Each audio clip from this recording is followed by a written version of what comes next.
have you ever felt like the harder you push in your career, the more complicated things seem to get? In this episode, I sit down with Stefanie O'Connell, author of The Ambition Penalty, to unpack a dynamic many ambitious women experience but rarely have the language for. It's called the ambition penalty. We talk about what that looks like in everyday work situations, why women are often told the solution is simply to be more confident and negotiate harder, and why that advice just isn't the full story. Stefanie shares how ambition can trigger subtle social and professional penalties, from being labeled difficult to being seen as not a culture fit, and how many women can start recognizing when that resistance at work is a growth signal versus a sign the system itself is misaligned. If you've ever wondered why pushing forward in your career sometimes feels like pushing uphill, this conversation will help you make sense of it. Hey, y'all, I'm your host, Courtney Cecil, and welcome back to the Life Management System. Inside this episode, I am so excited to host Stefanie O'Connell, author of The Ambition Penalty, which releases on May 19th.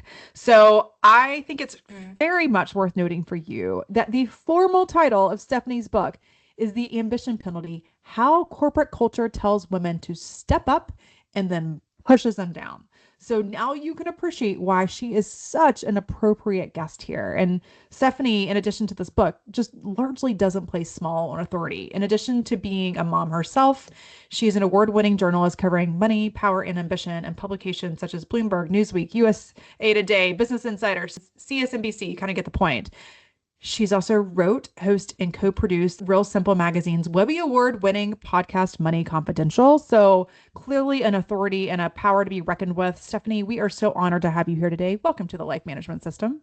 Thanks for having me on. I love talking about these things. Yeah, likewise. And this is going to be a meaty one. We're going to have fun. But first and most importantly, congrats on the book. That is quite the milestone. I know it is not your first either, but this one in particular is very near and dear to my heart. So let's talk about the ambition penalty. I believe that is a phrase that you personally coined.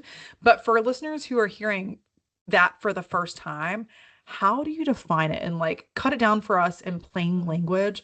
What does it look like in those everyday work situations?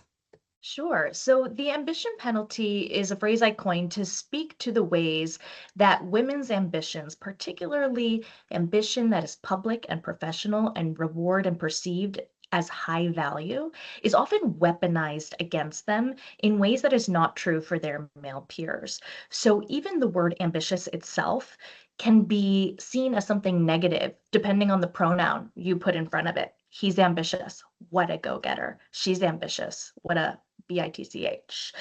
He's ambitious. That's the guy we need on our team. She's ambitious. She's really not a team player.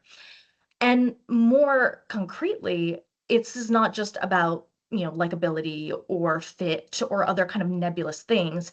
The consequences of this kind of gendered relationship to ambition shows up in our outcomes, where women are just as likely to negotiate their salaries or ask for more money, but are less likely to receive what they ask for, not because they are worse negotiators or are doing something differently or aren't qualified, but because it violates expectations of how women, quote unquote, should behave, which is deferential, which is, putting others' needs above themselves.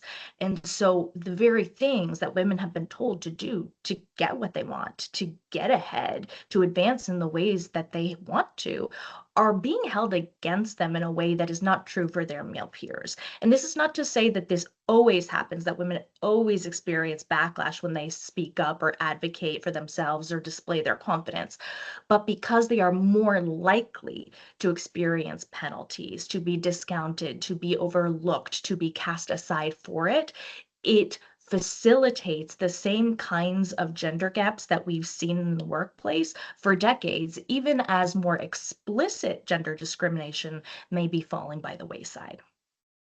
Amen. I love that you called out the language around using she's ambitious as essentially a way to weaponize people. Like the broader they will use language, and essentially they are saying in a very nice way, homegirl's a load. Like she's a pain in my neck.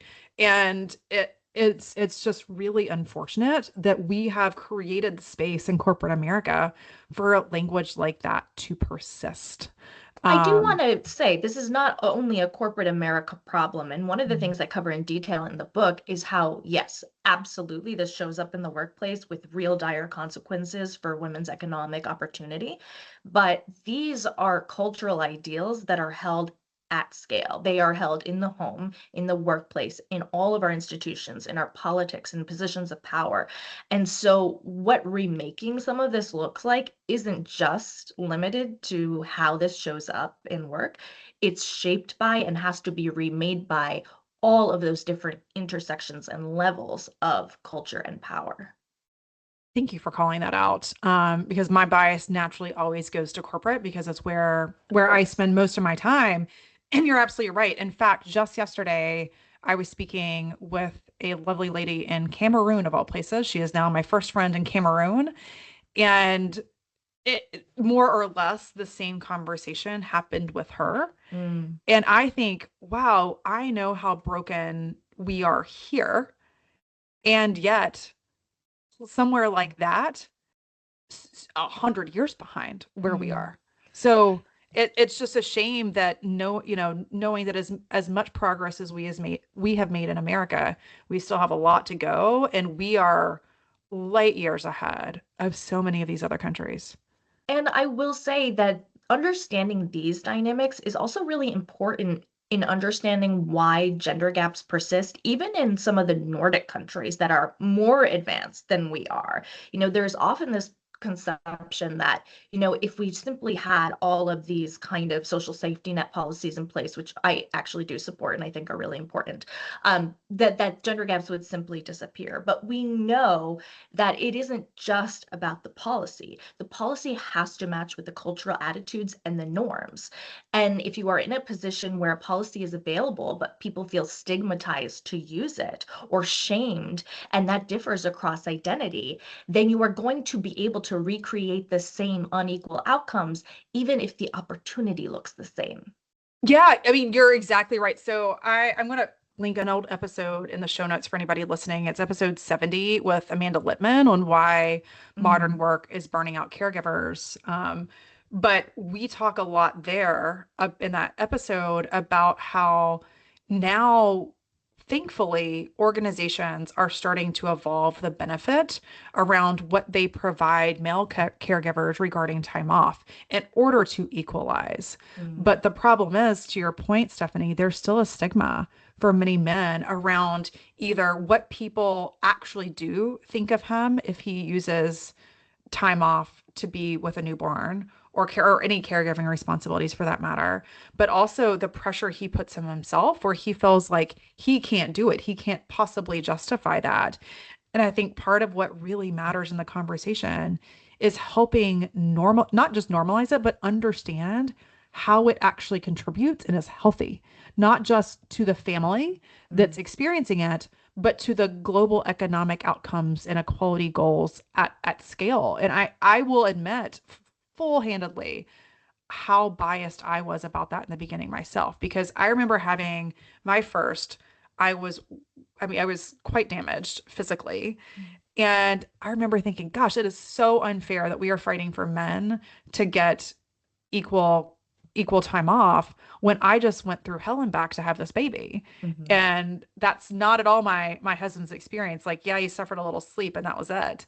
But now that I am knee deep in this conversation, I realize, whoa, I was totally missing the calling there and the whole point. And I think that the more that we normalize the experience and the conversation, the more we actually will be in a position to reach better equality inside the workplace and support for women. Yeah, I dig into this a little bit in the book, but it's really essential that we recognize that things like paid leave are things that need to be addressed for everyone across identity. And oftentimes the conversation often gets reduced to this idea of, well, you know, it makes sense that men don't take it because they're going to be stigmatized for using that. And I agree, there is a stigma there, but that sometimes also overlooks the enormous stigma of motherhood, no matter what you do. And so it winds up creating this kind of conversation where we're saying, oh, caregiving comes with too high a cost, and so only women should have to pay it, essentially. And I think sometimes we have this way of saying, oh, we have this systemic problem and this cultural problem. But then instead of saying that is amplified by the interpersonal sphere, where we're saying, oh, it's too much of a cost for men to pay these things, so let's shift the entire cost onto women. We say, actually, that's not acceptable either. And so, one of the things I talk about in the book is thinking about all of these things. In this case, we're talking about leave. At every level. So we talked about the workplace, but we're also talking about like those cultural norms, those political norms. I would define it as interpersonal relationships, and then the institutional. That's where you get those kind of workplace. Your communities, things that are like in your environment, like your schools, and then you get that kind of political and cultural thing. So I think understanding, what really drives the change, it can't just be one of those aspects. It has to be all of them. Yeah, so I want to pull in that word that you used when you just now, Stephanie, around acceptable. And part of what we as a whole society, particularly of women, end up doing is just accepting to some way, shape, or form. And that is, it's part of how we have been raised. It is part of society's expectations of us. It is also part of just our natural heart and temperament. We are very soft at whole, might be a little spicy at times, but women are raised like golden retrievers to be soft and accepting.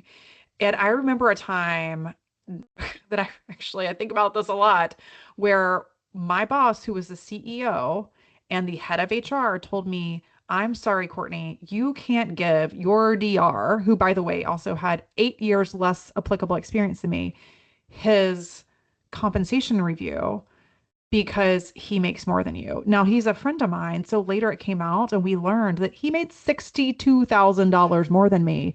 That's not immaterial. Oh But my despite my little bit of pushback, I accepted it. I accepted that reality instead of saying, hold up, time out. There's something completely wrong about your ability as CEO and the head of HR to even be able to say that to me and to God. not question it. And that was like a big learning of mine that I accepted instead of calling that time out and fighting. And that's part of why I have grabbed the mic here, quite literally and figuratively, to help other women not make the same mistakes I did. But I know it's not just me. There are women constantly being told, just be more confident, negotiate harder, lean in, all of these buzzwords. But yet, as you know, there's just a lot more to a real solution than women changing the way that we show up and behave. So Mm. I know in your reporting, Stephanie, you have, illuminated a good bit of that. At what point did you start, like, what was your insight that led you call that time out and say, wow, this story is foundationally incomplete or even flat out wrong? Like, it's not about the women and what they need to be doing. So I had been reporting mostly on personal finance and women's experiences in money management. And so I was hearing a lot of these very familiar claims in the personal finance space. It was like women are just more risk averse. Women just don't invest. Women just aren't as aggressive. Women just don't ask. So very similar to what you hear in the workplace claims. But I started doing this podcast over at Real Simple Magazine where I had to interview women about their experiences. And absolutely none of those narratives were reflected in their stories. Those women were doing everything right. They were asking, they were willing to take risks, they were willing to speak up, they were willing to advocate for themselves. And they still didn't have the same outcomes as their male peers. And in fact, they were often more subject to these penalties and backlash that we've been talking about. And I decided to go deeper and see if this was just like did I just happen to stumble upon all of these women who are having the same experience? Or is this a broader trend? And it's actually really borne out in the empirical research how much these are not one-off instances, but these are well-documented patterns of women doing these right things and not being able to access the same outcomes and often facing this kind of backlash. And so that is really what motivated me to start down this very long rabbit hole of book research and reporting. And one of the most fascinating things I found, and this at this point, this is after I had already sold the book proposal. So I didn't know this research when I sold the proposal, but I came upon some research that found not only does doing the same thing not get women the same results, but the myth that women don't do these things, that they aren't confident, the myth that they don't ask for more or speak up, is actually proven to reduce support for policies like, making sure that pay is transparent and equitable and things we know work to reduce gender gaps. So when people buy into the idea that, well, women aren't paid the same because they don't ask, they become more likely to undermine progress toward actually achieving pay equity and less likely to join in support for like advocating for these policies. So it's not just that these myths are wrong, it's actually that they're actively harmful. And that's one of the things, again, I didn't know when I started this reporting, but that became a huge light bulb moment for me to say, oh, wow, I thought maybe this is just harmless. But it's not just harmless. It's really a problem and keeping us where we are. And when I started reporting on women's outcomes, it became really clear because one of the things I talk about a lot is how I grew up, in that peak girl power 90s culture, and how by the time I started my career, it had really crescendoed into the girl boss culture of the 2010s. And then now I'm turning 40 this year to look around at my cohort of women who are experiencing the same gender pay gaps and promotion gaps that have been in place now since before they even entered the workforce. I think that is a really proof of the fact that this whole lean in era of advice just did not work in a material way and that we have to rethink this playbook completely. Yes, agreed. And first of all, and then second of all, welcome to the 40s. You'll love it here. So far, so good. I love getting older. I'm one of those people who brings it on. I I don't want always to go back. Yeah, I don't either. I always say that it's better than the alternative. Like getting better, Yeah. getting older is better than the alternative. Mhm. Both of going backwards where I don't have the growth Right.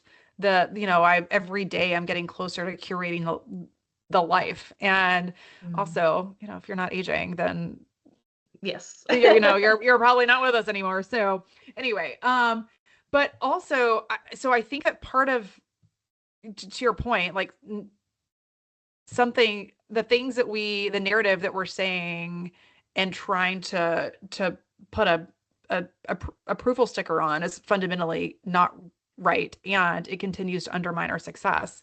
Correct. But I also know that going back to where we started around just the perception of the way that women show up, Mm. um, that being to blame in any way, shape, or form is that much more frustrating, Yeah. because then it's saying it's shifting accountability from saying, oh, it's not us, it's not the infrastructure, it's not society, it's nothing I can control, it's all the woman.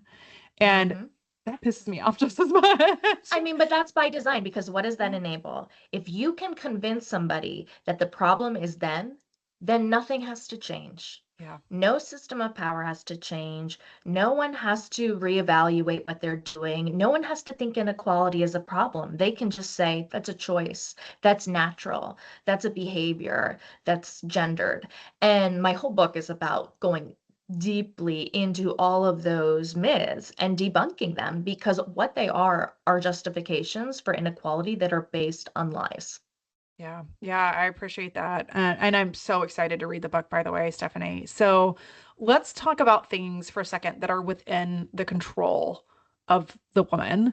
and most particularly making sure that she is best positioned. Our Mhm. listeners right now, Stephanie, are best positioned to what I call play offense instead of defense, instead of Mhm. being done to, that they are able to put themselves out there. So let's say that one of the listeners is thinking, oh my gosh, if I push any harder, then I'm going to become that girl. Like I'm going to be the difficult one and the one that, that everybody's talking about and all the narrative that swirls there.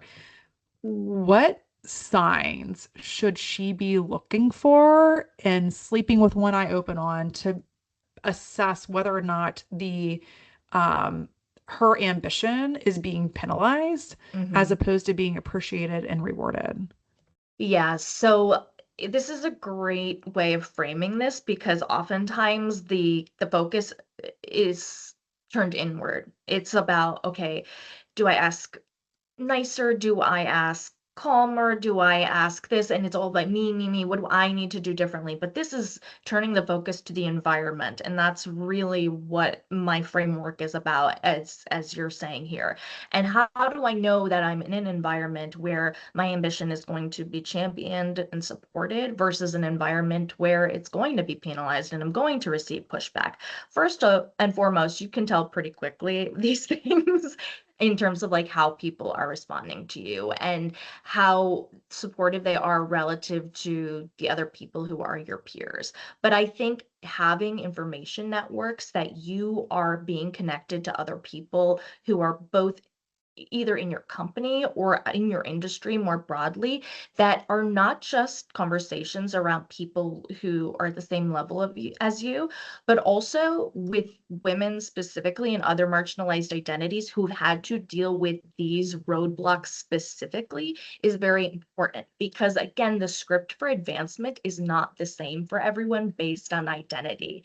And as soon as you get into a place where you're understanding that you can't just follow a simple script because outputs change depending on your identity and not your input, then you really have a sense of the fact that, like, oh, that means my network has to be representative, not just of everyone who's succeeding, but also representative of people who are like me or have, I mean, my kind of background and who are likely subject to the same biases. And so it's not surprising that the research finds that women who have both a strong central network and a women specific network are more likely to advance in the workplace.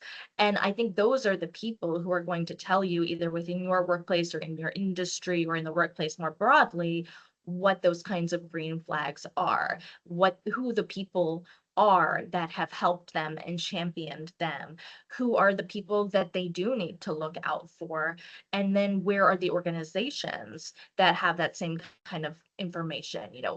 Is this, if you are in the loop with people who have been there and know, it is going to be much easier to assess what that environment is going to look like when you step into it, as opposed to just looking on like even Glassdoor or wherever you read employee reviews, because as much as you can get there, it's not the same as having those really close relationships, and those people have the institutional knowledge that I think we really need to be tapping into. And then, of course, even if you are just looking at a website or LinkedIn, like you can see who's advancing in that company. It's pretty obvious when a company says they value diversity and it's only their entry level that represents any diversity and their leadership represents almost none. So it tells you something about who is championed and who is supported and who isn't. And that's something I interviewed a few women who work in law, and that is something they constantly find themselves bumping up against, is this disconnect between being in law school, where women are majority of students, and then going into practice, and within a couple of years, a complete shift in environment, leadership almost entirely male, almost entirely white, and then a complete reversal of the what is rewarded and who is rewarded. And that is really disorienting if you haven't prepared yourself for that. And I think in the face of that, what's really important is not just the network for the institutional knowledge, but also for the support, because this is emotionally trying. And oftentimes you are going to face backlash, and there may be nothing you can do except to face that backlash. And so, like, what is the system of support you're going to have behind you when that inevitably happens? Yeah. So, wow, a lot to unpack here. That makes me really excited. So, I want to go. You talked about new opportunities and looking beyond. I want to put a pin in that because I do want to come back to it. And I want to focus more on the current environment for a second. But I Yeah. also, before we even go there, want to plus one the law firm thing. So, I 16 years in professional services, which law firms are Hmm.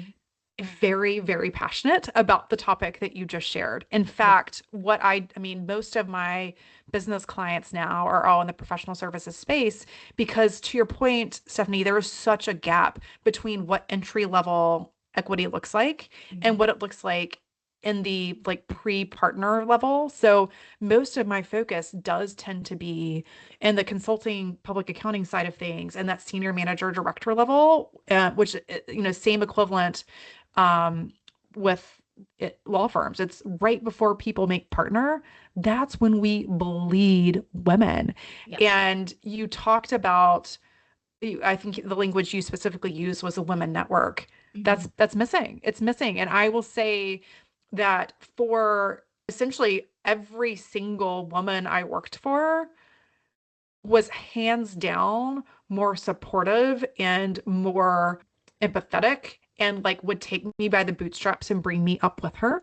But Hmm. there are just so few of them because we Yes. bleed women. So I could not double click on what you just shared there because I think it is just so important. And it's so common. Like, law is a really stark example just because the gender balance, the makeup has shifted so much in the schoolings and education system. But this is quite frankly a trend we see everywhere, right? It's the Yeah. entry level consistently has the most parity. There is a hysteria about the number of women in higher ed, right? That we see in the headlines all the time. Oh my gosh, women are all these college students, men are going to be falling behind. Just let me put everyone's manufactured worry at ease and say women have outnumbered men in colleges for 40 years, and that has not changed these realities of enormous gender pay gaps, promotion gaps, and leadership gaps that persist to this day. Yeah. And a lot of what I focus on specifically around supporting working moms. I mean, in the Yeah. business space, it's women as a whole or it's Yeah. caregivers as a whole. Those are the two groups that I help organizations help retain and engage. But because I spend so much of my time focused specifically on working moms with this brand, there is just so much to unpack Hmm. beneath that. But it is a true problem. So let's go back, Stephanie, to the environment. And Yeah. you mentioned use the word like facing backlash several Hmm. times. What happens if I'm inside an organization and I'm interpreting resistance? I'm pushing on the system, I'm pushing on the system, but at some point that's going to become uncomfortable for me.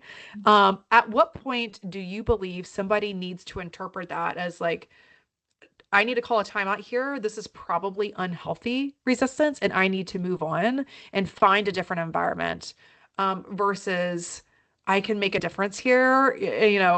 How can I be the squeaky wheel on the champion, to champion others? I don't, it feels like a very fine line to balance.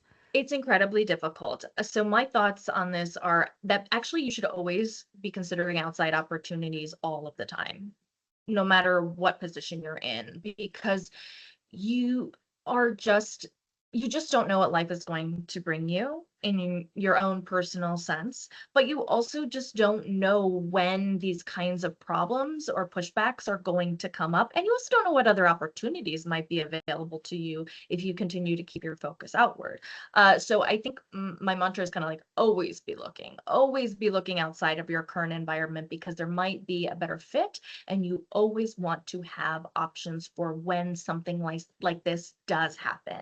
The problem is when you do start experiencing some pushback and penalties and feel like you can't get ahead and you don't have options, or you haven't started like looking and seeing what's available to you, it becomes much, much more difficult to try to push back if you feel like you want to. And so it's important to diversify the options so that you really do feel like, okay, I have recourse, I have support, I have knowledge of what else is available to me. Now, one of the big themes in my book is that this is not an individual responsibility. It is very difficult to generate systemic change at an individual level. It is much, much more effective to work collectively with other people. And so big um my big message to people is to try to find ways to address these things out of isolation. So we're not just talking about like, I'm being devalued and I'm being pushed back against in this system where you frankly probably don't have the power. But if you have a group of people who are coming together and saying, we are experiencing this, we have this shared experiences, we're noticing these patterns, you have allies in your fight, and then you can address this at a systemic level or a policy level instead of the individual level. That's a way of kind of diffusing the risk. And it's also a much more effective way of trying to push back. So instead of saying, I just think that I shouldn't be penalized for asking for more money, if everyone's coming together and saying, we want more transparency about how compensation is determined and allocated in this organization, that's a much more viable strategy. And it's a way of reducing the risk. I love that. And it's a conversation that can be comfortable for people, more comfortable for people when you're organically going through performance reviews or Mhm. compensation conversations. I do a lot of coaching women on building systems inside the home. That is I mean, the life management system, after all, is Yes. the name of this podcast. And I always tell people, if you are bringing outside help in, I would say about half of them do, half of them do not. But if you're bringing outside help into the home, the easiest time to have a hard conversation is when you're already having the conversations. Yes. So I think, Yes. pulling on the thread, Stephanie, of asking for more transparency, it is so much easier to do that when you are already having the conversation, when you're Mhm. already in the middle of performance reviews, you're already in the middle of compensation conversations. So that way you don't have to do this awkward dance later that Yes. feels uncomfortable because Mhm. it seems like it's coming out of thin air. Yes. So let's talk about your notion of always be looking.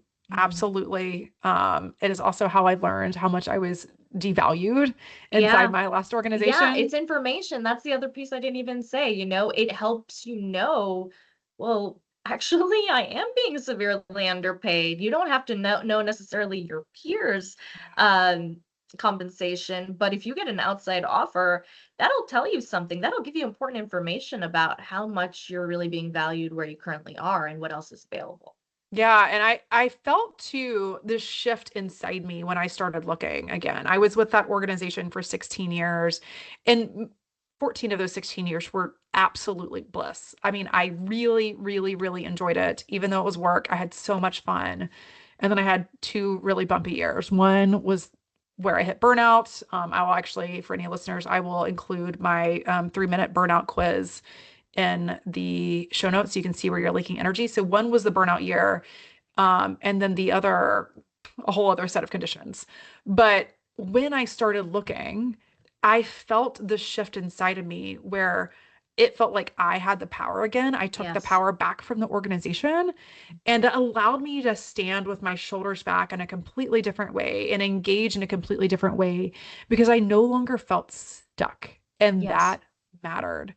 So if somebody decides, like somebody's listening to us and they're like, oh, I really should do that. I really should be looking for something, and at least having my feelers out there and being in tune with what's happening in the market.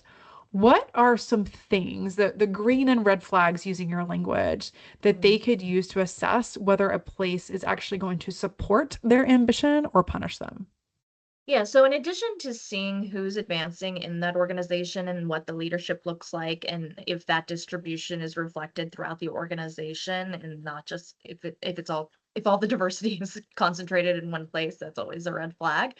The thing I like to know is what kinds of policies are in place in the organization. What is the leave policy? What uh, is there pay transparency? How often is it assessed? Are there pay audits over time to make sure that the system of performance is actually working correctly? Like, how are they measuring performance? Does that actually reflect performance, or does it measure how many hours you spend in the office arbitrarily? I think these are the kinds of questions that my book really digs into in terms of really trying to parse out the difference of how rewards are distributed versus, what is actually performance based. And there's a big gap there. And the thing that closes those gaps is when information is freely shared about how those decisions are made. And then when there's also accountability to the information that arises. So oftentimes an organization will implement, let's say, like a performance-based policy, and it'll widen things like gender gaps. And if an organization is content to just say, well, that must just show that the women aren't performing or they're choosing something different, instead of which relies on sexism. People think that that's a reasonable response, but it is inherently sexist if you do not interrogate it further. So if you interrogate it further, oftentimes what you'll see happen is there's a great study of this with stockbrokers where it started getting a merit-based pay system where they were paid based on performance. And so it sounded really fair, but the way the gender gaps continued to grow suggested that like something else was happening here. It wasn't just that women were bad traders. It's that in the assignment of the accounts, the higher potential accounts were assigned to men. And so those accounts grew more. And so their performance was greater, not because the men were managing them, but the accounts themselves had greater growth potential to begin with. And so that's a way of hiding discrimination in what looks like a merit-based system. And so that's why I say it's not just does this company have a transparency policy in place, but is there accountability? If inequities do arise, how are they addressing them? What is their process for digging deeper into them and trying to find out what's happening? Because if they are just going to look at it and say, well, that's just the way it is, and women have to step up, which unfortunately is still too often the case, then that company is more committed to perpetuating inequality than actually fostering meritocratic outcomes. Yes, information is power. It can be scary, but it's scary to your point, Stephanie, because it means that we all of a sudden have to step into a place of accountability because we can't pretend we don't know. And Yes. I just have so much respect for the organizations and the leaders who really do face that data head on, despite the fact that it might tell them that their baby's ugly and that the truths that they thought actually aren't truths at all.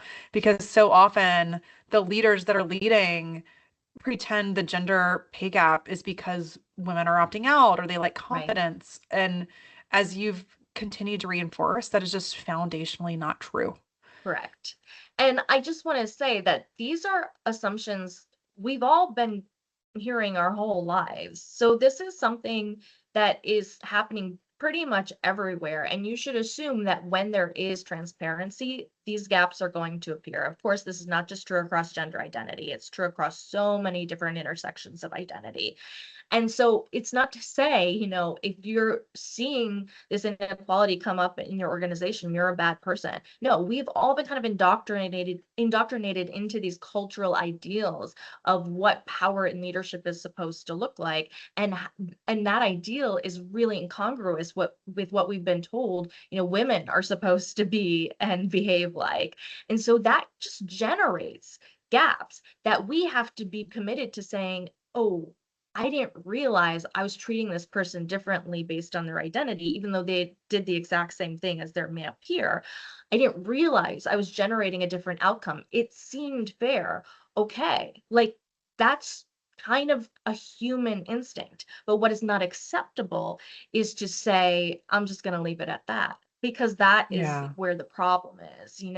There is a broad recognition of the fact that gender pay gaps and promotion gaps are out there, but the commitment to justifying them is greater than the commitment to actually rectifying them.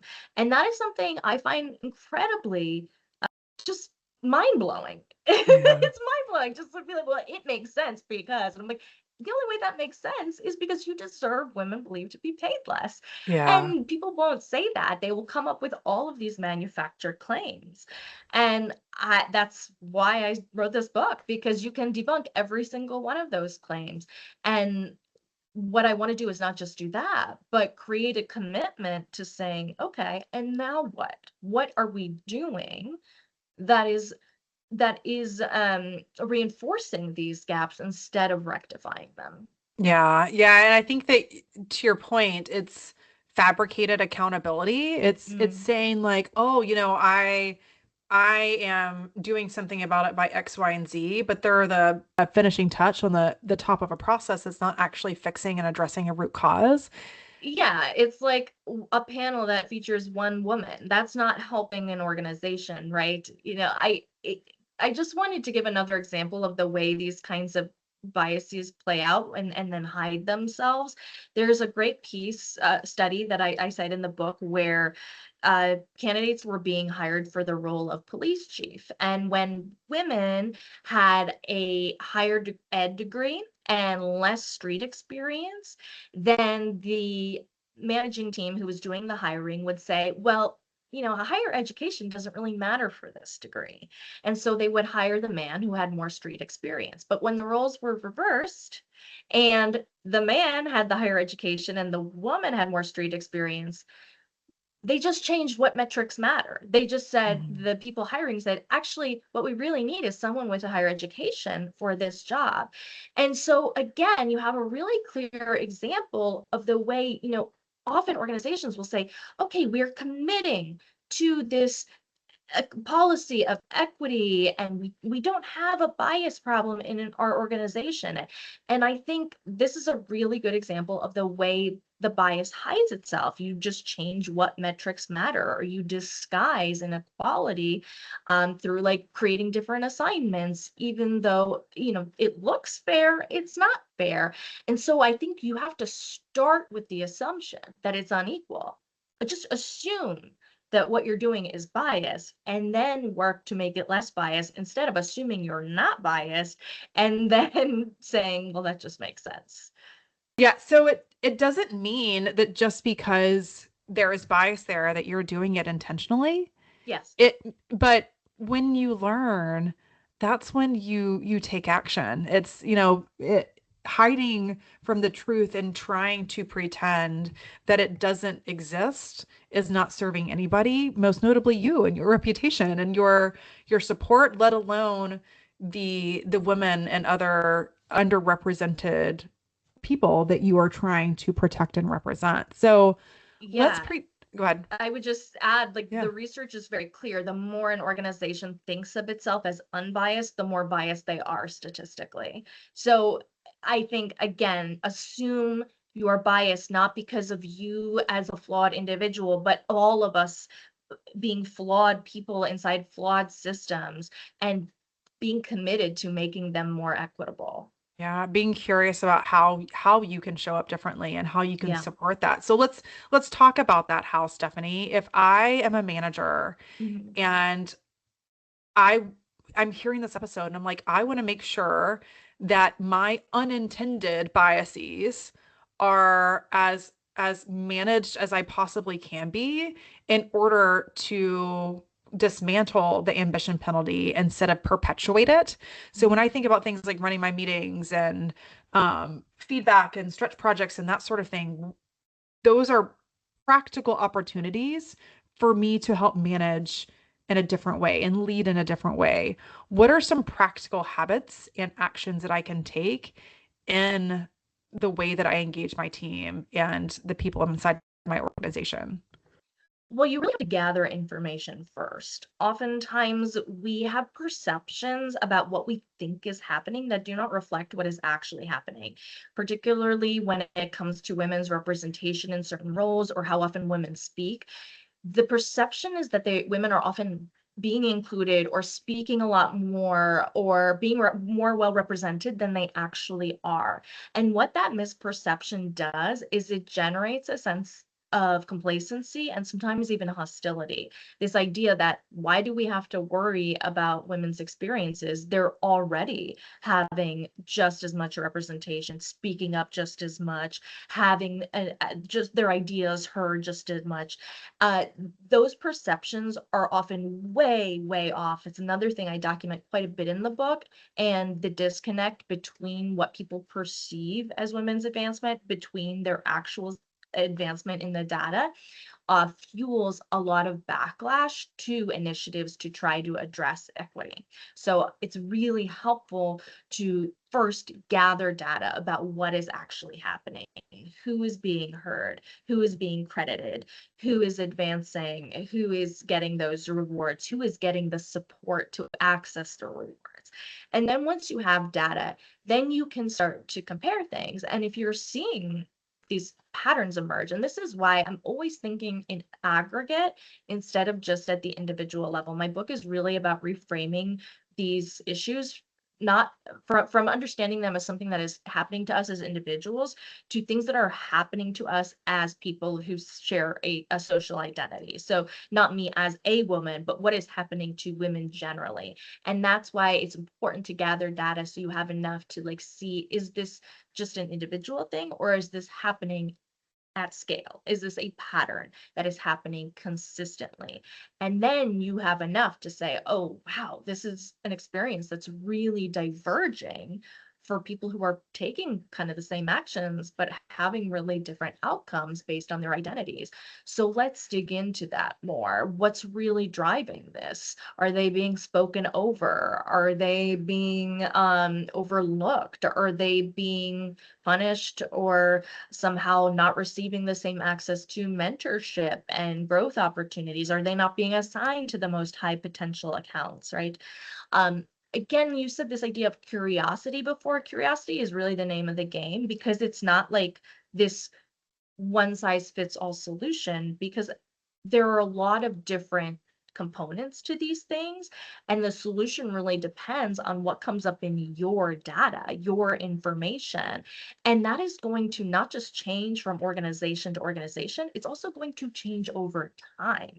So as you collect data and you see a gap and you try to do something about noticing, okay, where is the system failing, who is it not supporting, and you try to rectify whatever the data is telling you, then you have to continue tracking the data to see if it actually works. Don't make an assumption that you got it right, that you got your guess right. Oftentimes companies will do this thing where they're like, oh, well, we see that these people aren't really getting anything here, so we're going to implement this policy, and nothing changes. And so then they think, okay, well, it must just be that those people aren't interested in this role. And it's like, actually, no, you have to continue to manipulate the conditions to see where does the needle shift, and then you get more information. But like, I know it's not satisfying to say, okay, we're going to do like step one, step two, step three, like boom, boom, boom. But what I really think I'm trying to get at is that like information, transparency, and then accountability to the process that continues and continues and continues and isn't a box you check off a list, but is a process you are constantly engaging in, is the key to this that I think we're still really missing. Is that it's often treated as this like one thing we're gonna just like do, like a task, instead of like a system of accountability that's really critical to implement every single day. Yeah. Yeah, it is. So last question before we bring us home with a lightning round question, Stephanie. Pulling on that same vein of Mm. working with the leadership and what they can and can't do, is there a gold star where you're like, if you could put your energy in one place, this is your biggest opportunity to move the needle? Does anything come to mind? In terms of the leadership. In terms of the leadership, what they Mm, can do to perhaps not change. You talk about changing at scale. They might not be able to move the needle for society, but with inside their own organization, that's a lot of lives they could impact.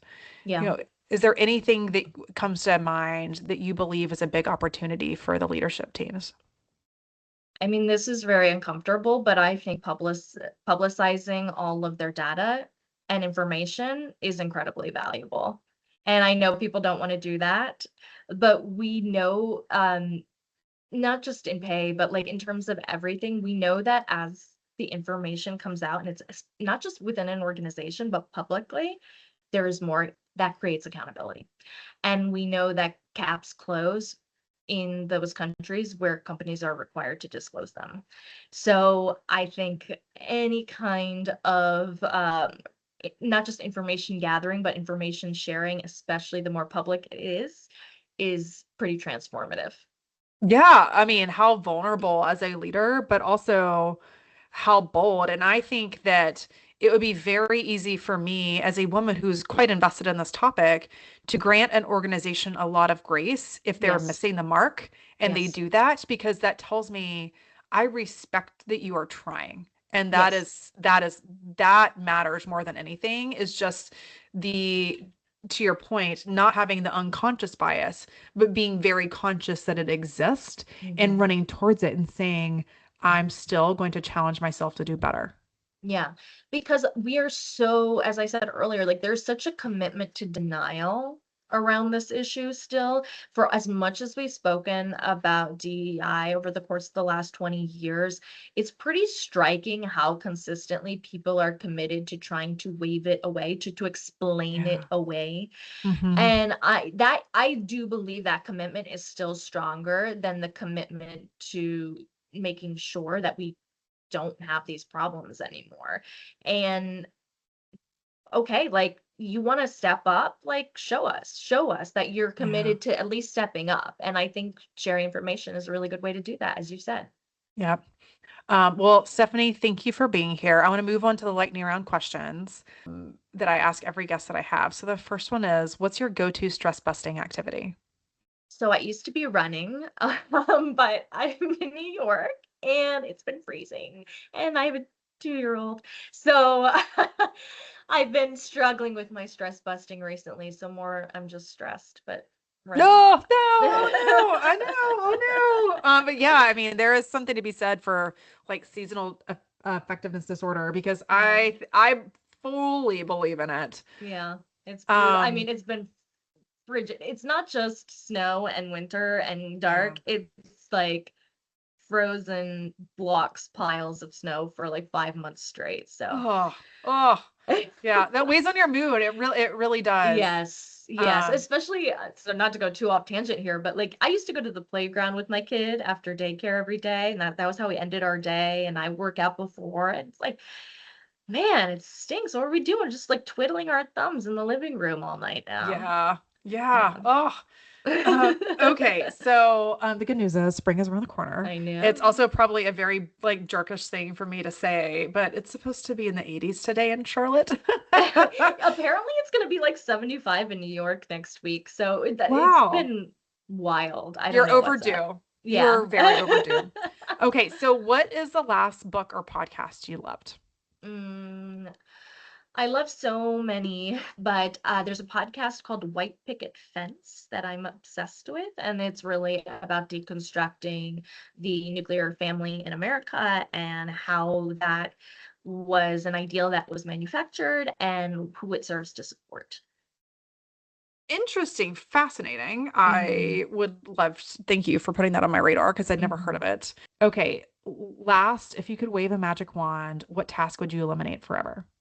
I guess it would be food prep. Yeah, it's so most people do end up talking about it as it relates to a chore, like unloading the Yeah, dishwasher or laundry. yeah. And I'm like, I can help you get rid of that. Like it doesn't have to be, that is something that you can outsource for a I very mean, marginal amount of money. I do. Like when my daughter was born, we got the cookie unity.